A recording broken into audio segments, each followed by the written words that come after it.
CM Jagan పై రాయి దాడి కేసులో కొత్త ట్విస్ట్ నెలకొంది. నిందితుడిగా అనుమానిస్తూ విచారణకు తీసుకువెళ్లిన దుర్గారావును పోలీసులు వదిలిపెట్టారు. ఈ కేసుకు ఆయనకు ఎలాంటి సంబంధం లేదని తెలిసి అర్ధరాత్రి ఇంటి వద్ద విడిచిపెట్టారు. Cell phone location, call data, ఘటనా స్థలంలో సేకరించిన 3 రాళ్లపై ఉన్న వేలిముద్రల ఆధారంగా దర్యాప్తు చేపట్టారు. ప్రస్తుతం సతీష్ నెల్లూరు సెంట్రల్ జైల్లో జ్యుడిషియల్ కస్టడీలో ఉన్నారు. దీంతో A2 ఎవరన్న కోణంలో విచారణ వేగవంతం చేశారు.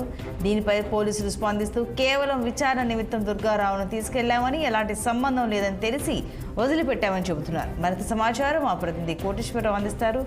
కోటేశ్వరరావు చెప్పండి, ఒకరేమో జ్యుడిషియల్ కస్టడీలో ఉన్నారు, ఇంకొకరినేమో ఈ కేసుతో సంబంధం లేదని తెలిసాక ఇంటి దగ్గర విడిచిపెట్టామని చెప్తున్నారు. మరి A2 ఎవరన్న క్వశ్చన్ కూడా రేస్ చేస్తున్నారు. అసలు వివరాలు ఏంటి?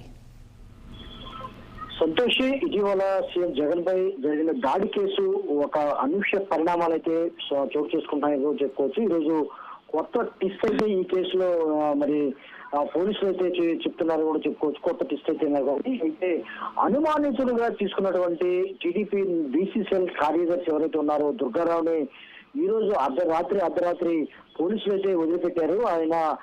ఆయనకు ఈ కేసుకి సంబంధం లేదంటూ కూడా పోలీసులు అయితే అర్ధరాత్రి ఆయన ఇంటి వద్ద విడిచిపెట్టినట్టుగా తెలుస్తోంది. అయితే ఎందుకు మరి దుర్గారావును అరెస్ట్ చేశారు ఏంటనే కోణంలో కూడా ఇక్కడంతా ఆలోచిస్తూ ఉన్నారు. అయితే దీనికి ఏదైతే జగన్మోహన్ రెడ్డి మీద రాయి దాడి కేసుకు సంబంధించినటువంటి అంశంలో మరి ప్రస్తుతం అయితే A1 గా ఉన్నారు సతీష్ ని అరెస్ట్ చేశారు. అరెస్ట్ చేసిన వెంటనే కోర్టులో విచారణ తర్వాత కోర్టులో హాజరుపరిచారు. ప్రస్తుతం ఆయన నెల్లూరు సెంట్రల్ జైల్లో మరి జ్యుడిషియల్ కస్టడీలో ఉన్న పరిస్థితి కూడా మనందరికీ తెలిసిందే. అయితే A2 ఈ కేసులో A2 ఎవరు అనేది ఇప్పుడు కీలకంగా మారబోతుంది. A2 ఎవరనేది పోలీసులు మరి విచారణ చేయవలసిన అవసరం ఉంది. అయితే A2గా దుర్గారావుని చేర్చారు. A2 దుర్గారావుకి మరి ఈ కేసులో సంబంధం ఉందంటూ కూడా 2 రోజులుగా దర్యాప్తు చేస్తున్నారు. విచారణ చేస్తున్న పోలీసులకి మరి రాత్రి ఎటువంటి పరిణామాలు సంభవించాయి ఏంటనేది కూడా మరి పూర్తి వివరాలు అయితే పోలీసులు అయితే చెప్పట్లేదు. కానీ దుర్గారావుకు సంబంధం లేదని మాత్రమే చెప్తూ ఉన్నారు. అయితే A2 ఎవరు అంటే సతీష్ ని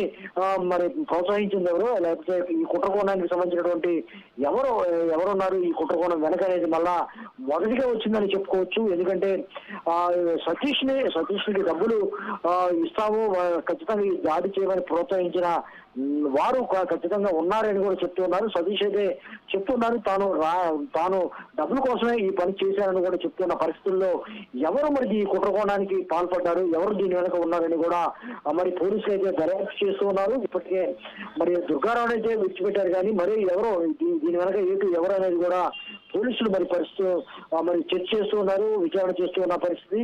అయితే విడిగా బృందాలుగా విడిపోయి మరి నిందితుల్ని పట్టుకునే పనులు కూడా మళ్ళీ నిమగ్నం అయ్యారని కూడా చెప్పుకోవచ్చు. ఎందుకంటే ఈ విజయవాడ సెంట్రల్ నియోజకవర్గంలో జరిగినటువంటి దాడి సంఘటన రాష్ట్ర వ్యాప్తంగా సంచలనమైంది. దీనికి కారణం అంటూ టీడీపీ నాయకుడు బోండా ఉమామహేశ్వరరావు మీద కూడా కొన్ని ఆరోపణలు చేశారు. మొత్తంగా చూసుకుంటే వైఎస్ఆర్సీపీ సెంట్రల్ నియోజకవర్గం అభ్యర్థి వెల్లంపల్లి శ్రీనివాస్ ఖచ్చితంగా బోండా ఉమా అతను అనుచరులు చేశారంటూ కూడా పెద్ద ఎత్తున ఆరోపణలు చేసినప్పటికీ కూడా అయితే పోలీసులు ఏదైతే టీడీపీ నాయకుడు దుర్గారావును వదిలిపెట్టడంతో మళ్ళీ ఈ కేసు మొదలకు వచ్చిందని కూడా చెప్పుకోవచ్చు. మొదటి నుంచి మళ్ళీ దర్యాప్తు చేయవలసిన అవసరం వచ్చిందని కూడా చెప్పుకోవచ్చు. అయితే ఏం జరుగుతుంది, అంతేకాకుండా నిన్న ఉదయం బోండా ఉమా ప్రెస్ మీట్ లో చెప్తూ తమకు తమ అనుచరులకు ఎటువంటి సంబంధం లేకపోయినప్పటికీ కూడా మరి విజయవాడ పోలీస్ కమిషనర్ ఎవరైతే ఉన్నారో కాంతిరామ్ టాటా తమ మీద కక్ష సాధింపు చర్యలు తీసుకుంటున్నారండి.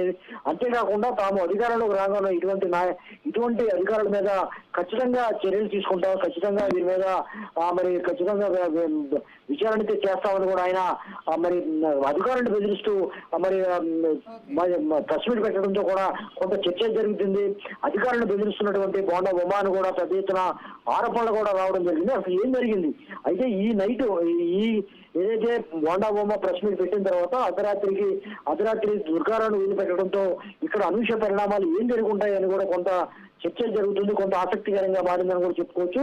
ముఖ్యంగా ఏదైతే మరి కాల్ డేటా ఆధారంగా, సంఘటన స్థలంలో ఆధారంగా, అంతేకాకుండా సెల్ ఫోన్ లొకేషన్స్ సంబంధించినటువంటి సతీష్ సంబంధించినటువంటి ఆధారాలతో మేము ఖచ్చితంగా ఈ కేసును ఛేదిస్తా ఉంటున్న పోలీసులు మరి ఎటువంటి పరిణామాలకు దారి తీసింది, ఎటువంటి పరిణామాలు సంభవించాయని కూడా మొత్తంగా చూసుకుంటే ఒక ట్విస్ట్ అయితే ఉంది. ట్విస్టులు కూడా వస్తూ ఉన్నాయి. అంతేకాకుండా ఏదైతే అజిత్ సింగ్ నగర్ సంబంధించినటువంటి వడ్డెర కాలనీకి సంబంధించినటువంటి 5గురిని అరెస్ట్ చేస్తే మరి ఏటుగా సతీష్ మాత్రమే అరెస్ట్ చేశారు.